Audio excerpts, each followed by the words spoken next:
ይህ የምትመለከቱት በስልጤ ዞን አልቾ ሪሮ ወረዳ የሚገኝ ቀረሶ ገበሬ ማህበር የገጠሩ አካባቢ ያለበትን ሁኔታ የቤት አሰራር የጓሮውን ሁኔታ ነው የሚያሳየው። ይህ የእንሰት ነው። ከስሩ ያለው ባህላዊ ጎመን ነው።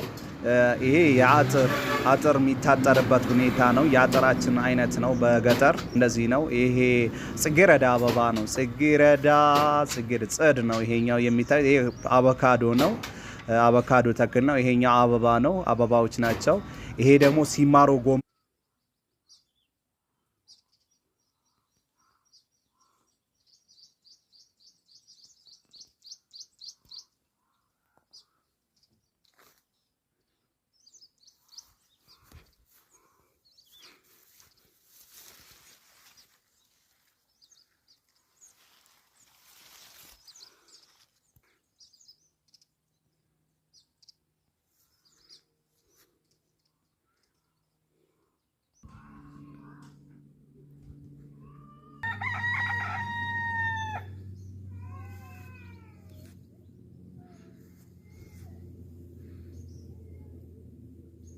ሄደቢ ቅጥረቶችን ለማሟላት ነው የምንሰራው። ምክንያቱም ከቁሱ የሚገኙ መረጃዎችን በአግባቡ ለመረዳትና ወካይ ትንታኔ